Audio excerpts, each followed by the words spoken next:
I remember wrestling him in Baltimore. Had a great match with him. But I was around him in the Mid-Atlantic. Him and Don Kernoodle, who just passed. Well, Slaughter's a good man. And he drew a lot of money in WWF.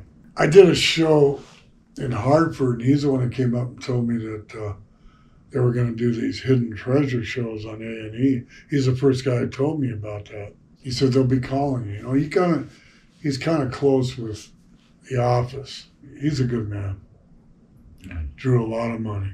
Bob Remus, that's his real name. He was Bob Remus before Sgt Slaughter, and when he got that, he did great business. He had Kernoodle with him for a while, Private Kernoodle. They had a great tag team, but he didn't bring him to, I guess they didn't want Kernoodle up in New York, so he came in right after I did, 84, 85. This is the tail end of your WWF run the first time, but he had that the Wrestlemania VII out in LA. Right. It was supposed to be at the Los Angeles Memorial Coliseum. Yeah, well, they ended up moving it.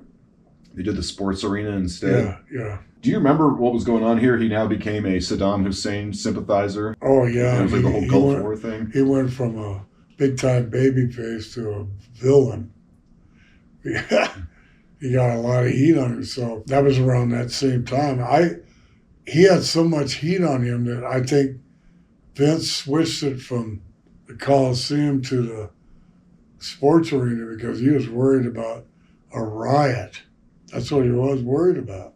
Because he had so much, and that was right when the Gulf War was going on. He became a sympathizer for Saddam Hussein.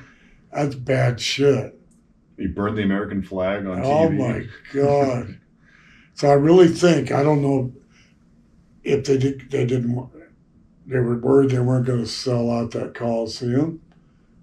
But then I also heard that they did it for safety concerns and moved it to the sports arena. That's what I heard. How true that is, I don't know.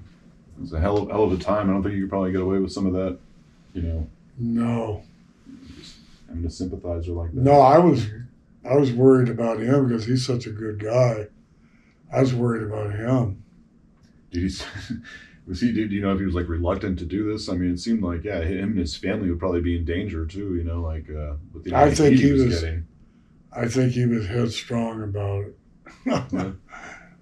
You know, wrestlers are goofy and they don't, I don't mean that in a bad way, but sometimes it's gun-ho all the way. You don't think about the repercussions of this sort of thing. I mean, I got tons of heat for breaking Wahoo's leg and breaking Tito's leg and all Jay Strombo's leg back because people really believed it back then. And that's just breaking a person's leg now. You Slaughter's doing all that stuff and we're in not World War, but we're having a war over there. Whew. You know, it's super heat.